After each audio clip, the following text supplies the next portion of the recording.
War Between Worlds, Chapter 16, A Blur. Before anyone could blink, a month had passed, then another week. It was a blur for Gwen, Kevin, and Rook. They had tried to make it to Bellwood in time to stop Jen getting shot off planet, but Gwen could only teleport them halfway there. Between that and dodging what the news was calling the Waybads, a nod to Jen's transformation way big, they didn't make it to Bellwood until 2 days after she had already been banished from the planet. When they finally reached Bellwood, they ran into Bluekitch on the run from a patrol of incursions. From the Galvin, they learned that the plumber base had been taken over. All plumbers had been imprisoned in the cells below base. It was just dumb luck that he'd ended up alone in Animo's old cell. There had been a work order to fix the tunnel the ex-vet had dug into it, but no one had gotten around to it yet, instead just choosing not to use that cell. He'd slipped out, forced to leave the others alone inside the incursion-controlled base. Gwen sat in the warehouse, flicking through the TV channels. A lot of it was now dedicated to propaganda for the incursions. A few news stations were still active, mostly Harangue, who appeared to have made a deal with the incursions and was now singing their praises. A few, though, were looping wanted posters. Gwen shook her head at the face staring back at her from the TV. She hadn't donned the lucky girl mask in earnest in years, only using it to raid Hex's library from time to time. But she'd pulled the mask out of storage, more to protect her brother than anything else. No one had heard from her parents or Jen's since the invasion began. Kevin's face flashed across the screen. His mom was safe. They'd gotten to her before the incursions, and she was currently staying with the Kraho. The incursions didn't do too well in extreme temperatures on either end of the thermometer. Next went Rook's face. He was in the other room with Bluekitch trying to rig up some usable weapons. Then came the ones that had shocked her when they first popped up a few weeks ago. Kai Green's face smiled from the screen. The info on her wanted poster proclaimed that she had been last seen on the run in Ireland, having sabotaged several incursion outposts. Gregory, an ex-Forever Knight that Jen had helped a while back, was apparently aiding and abetting Kai now, as his wanted poster proclaimed. Gwen shook her head, pulling off her lucky girl mask. The only one of their number who didn't have a wanted poster was Argit. They'd picked him up during a raid a week ago. He was running guns to a few resistance groups, but he'd decided to stick with them for a while since he trusted Kevin. Gwen wasn't sure it was a good idea, but they didn't have much choice. They needed everyone they could get. She didn't look up as someone entered the room. Her wards would have gone off. Her wards hadn't gone off like they would have if the incursions had entered the warehouse. Gwen? She turned. It was Kevin. He was holding a cupcake with a single candle sticking out of it. Gwen blinked. Happy birthday. He tried to make it sound cheerful, but the awareness of those who weren't there hung over them like a shadow. This would be the first birthday she had spent without her cousin. They shared a birthday, after all. Gwen was only a few hours older than Jen. It hadn't been planned that way. Jen had been almost a month premature. The way Gwen's father told it, the whole family had been holding their breaths as to if her cousin was going to make it for the first few weeks. Wish I could do more, but there wasn't much left at that grocery store we raided a while back. Gwen managed a smile. It's sweet that you did anything, Kev. I honestly sort of forgot. No, she hadn't. She'd been thinking about it for over a week. She could tell Rook had, too. He didn't say much these days, not since Jen had been shot off planet. He only spoke when necessary. Gwen stared into the flame on the candle, wondering what was happening to her cousin. There had been no word on her since she'd been banished. They hadn't had any word from anyone off planet since the initial invasion. She closed her eyes and blew out the candle.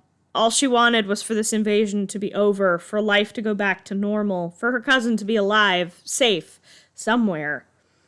Maybe a bit of a tall order for a single birthday candle. Kevin pulled the candle out of the cupcake and handed it to Gwen. She tore it in half and handed him half. Your actual birthday present is back home. Assuming the incursions never made it into the base, I can give it to you later. Gwen grinned slightly and snuggled with Kevin. You're really sweet. You know that, Kevin? Kevin rolled his eyes, pecking her on the cheek. Yeah, don't tell anybody. I have a reputation to keep up. Gwen chuckled. Just down the hall, Rook was feeling upset. He had left Bluekitch to his tinkering for the moment and stepped off to his own room, such as it was. None of the rooms were very homey. When he'd first arrived on Earth, he hadn't had much to his name. Jen had changed that. His room at the base had begun to resemble his room back on Ravana.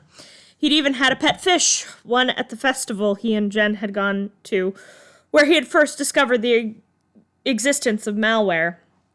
He sighed as he sat on his cot and buried his head in his hands. Odds were, Jen was dead. She had been shot off planet in a pod just big enough for her to stand in. Something so small was bound to be overlooked as space trash by most crafts. That was if the pitifully small engines didn't give out as soon as she left the solar system. Odds of her getting picked up, Rook didn't even want to do the math. She'd have been 17 today. She and Gwen only an hour or so apart in age. Rook rubbed his hands over his face. Happy birthday, Jen, he whispered to himself, knowing she couldn't hear him wherever she was. Argit had made the suggestion, which probably should have set off Gwen's paranoia, which had been rivaling Jen's since the invasion began. But they didn't have a better plan. The damage Jen, Rook, and the plumbers who'd attacked Milius's flagship was being repaired just outside of the town itself. If they were going to get anywhere, they needed to take down the Emperor himself. But as Argit pointed out, there would be no getting to him while the Waybads were around. They would need to deal with them, or rather the being controlling them, Dr. Psychobos. But it proved that a rat would always be a rat when Argit betrayed them, claiming that he'd made a deal with Atea to hand them over and keep his head. Atea, though, didn't seem to be much for keeping promises. They were reasonably certain that their luck had run out until a blast struck Atea in the back. Rook hadn't seen many female incursions. He'd sort of assumed that they were either kept out of battles for some reason, or indistinguishable from their male counterparts like Necrophrygians. But the being currently blasting down the soldiers Atea had brought with her was clearly female. She was curvier than Atea, taller too, with a longer jump, which she proved by leaping over Atea when the princess lunged at her, screaming defiantly at the betrayal. The princess was quickly incapacitated, and the incursion woman pulled off her helmet. We need to go, now. With the still unnamed incursion raced away. With no choice, Atea and her guards were beginning to stir. They raced off, Kevin snatching up Bluekitch. None of them spared a glance for Argit, still lying stunned on the bridge. Call me Bullfrag. The incursion introduced herself on the run, racing into the forest that surrounded the reconstruction site of the incursion flagship. Rook was about to ask where they were going when a laser blast narrowly missed Gwen. A clearing came into view, an incursion ship waiting there. That is an incursion ship. Rook pointed out they'd been trying to get their hands on incursion tech for a while, to find a weakness they could exploit or use it to sneak into what had been the plumber base. The incursion glanced back at him. She still wore what looked like sunglasses, despite having shed her helmet.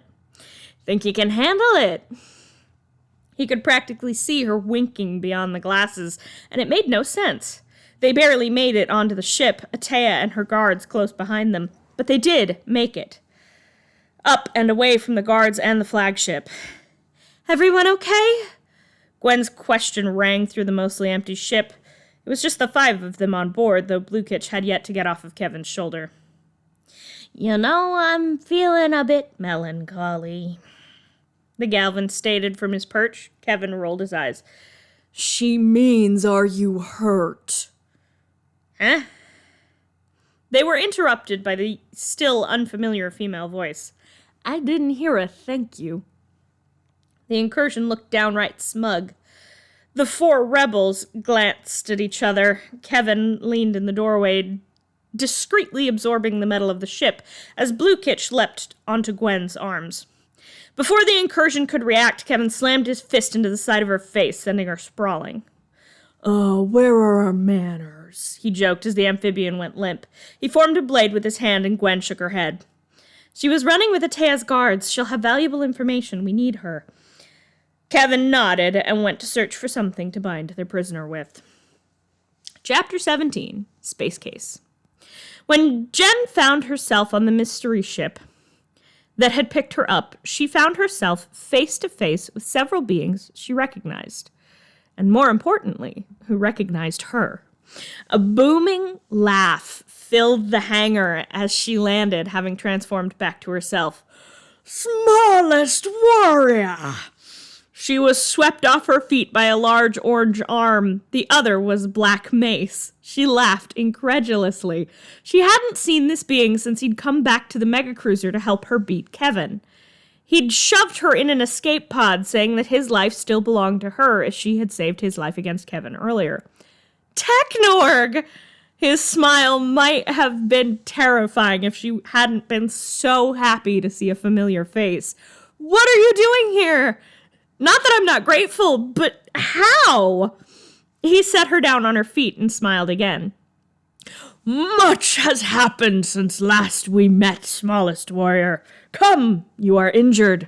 Jen rubbed her head. She'd been pistol whipped in the face for getting Rook off of Milius's ship. "It's not that bad," she shrugged. "I've had worse, but seriously, what happened? Whose ship is this?"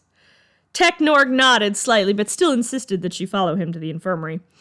"This was once part of the megacruiser. It had several ships attached when you led the rebellion against Slixvigma."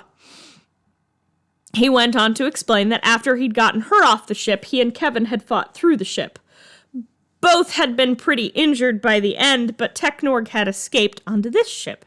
He'd been here ever since, but he'd been far from idle. As he explained it, he'd gathered a crew of beings that had the same ideas as him, wishing to bring freedom to the universe, as the gladiators had found freedom.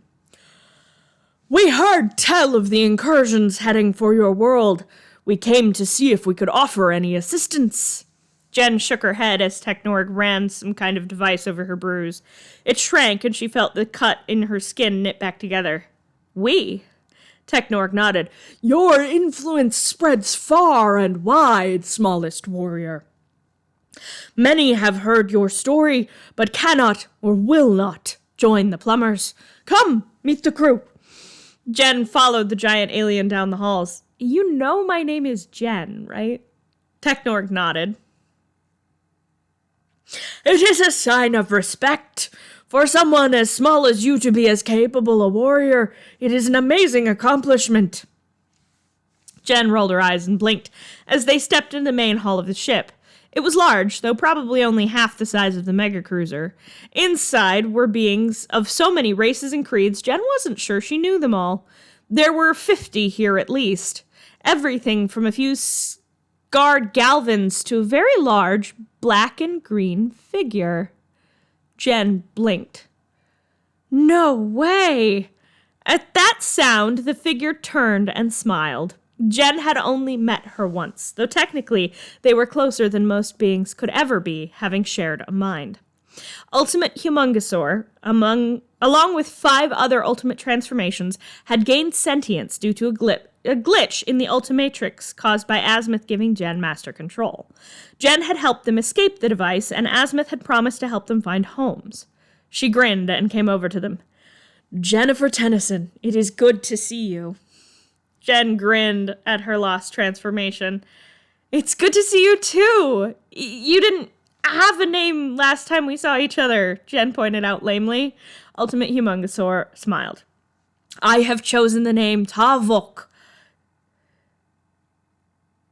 Jen nodded, shaking her massive hand. "It means integrity and trust in native Vaxosaurian. 2 things you taught me." "And the others?" Ta shrugged. "Scattered to their own lives." Ta led Jen and Technorg to her quarters, what looked to have once been a storage space retrofitted for the large alien. Cannonbolt took the simple name Cannon and went to aid one of the few settlements of Arborian Pelarotas that are still around. Spider Monkey took the name Atha, and she and Swampfire, Lily, are currently sitting at the top of an interstellar boxing ring. Jen laughed. Ta nodded, grinning. Echo decided to stick with the name Echo and has, with Azimuth's help, enrolled in university. She wants to be an engineer. Big Chill wandered off. She chose the name Frost, and I have not seen her since. But I have no doubt she can take care of herself. But why are you here? We picked up a pod. I never expected you to be in it. Jen buried her head in her hands as everything that had happened in the past few days came crashing back over her. Atea had come to see her before they shot her off into space, bragging that the mutated Toka stars she and Psychobos had picked up and were setting on the Earth as they spoke. She told Ta and Technorg what had happened and could barely hold back tears. We have to find a way to help. Jen shook her head. There's nothing we can do. She trailed off, looking at Ta. The evolved Vaxasaurian frowned at her. What? I just had an idea. It's complicated, and it might not work. But if it does, we have a shot. She shook her head. No, I can't ask you to get involved. Ta laid a giant hand across Jen's shoulders, both of them, as her hand was nearly the size of the girl's torso.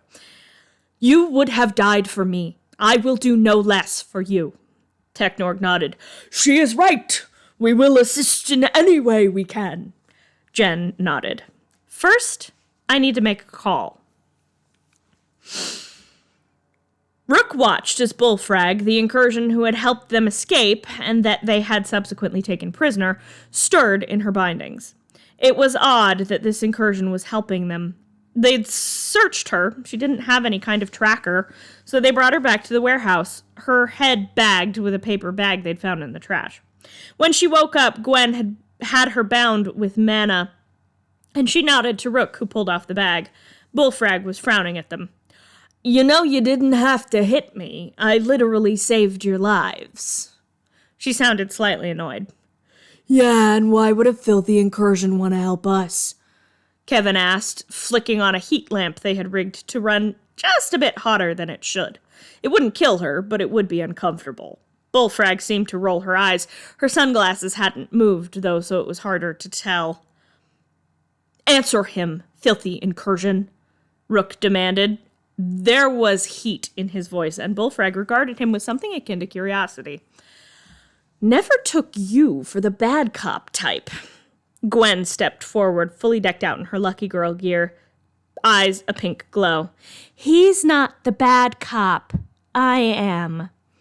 She stepped all the way up to the incursions and bent so they were on an eye level. Pink bored into the black of Bullfrag's sunglasses. Surprise flashed across Gwen's face, then she straightened, as her face blossomed into a grin. She's cool, Gwen stated, releasing the mana bindings. Kevin, Rook, and Bluekitch gasped in surprise. Bullfrag stood, stretching lightly and rubbing the bruised side of her face. What do you mean she's cool? Kevin demanded as Rook looked Gwen over searchingly. No one in this room had any love for incursions, but Gwen did not hesitate to release this one. It didn't make sense, unless she knew something they didn't.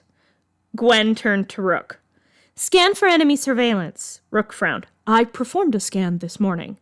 Yeah, before you knew Argit was playing both sides, Bullfrag pointed out, stepping up to the table and flicking off the heat lamp. They were in luck. Argit hadn't managed to plant anything. The four of them sat down at the table to plan. We have to move fast. Won't be long until they get my pretty face up on one of those wanted posters they got circling everywhere. If you want to get the other plumbers out, to get Milius out of power, we need to move now. I have a plan, but I can't tell you all of it. Kevin slammed his fist into the table. Why the fuck should we listen to you? You lot killed my best friend. Kevin! Gwen reprimanded, but Rook was on Kevin's side. He is right, Miss Tennyson. Why should we trust this incursion? Bullfrag shook her head. I can't tell you that now. When it's safe, you'll know, and not before. But with me, you have a shot at getting into the base alive. Without me, you don't have a chance. Gwen nodded. She's right. What's the plan? Bullfrag nodded, her thanks to Gwen, and laid out her plan.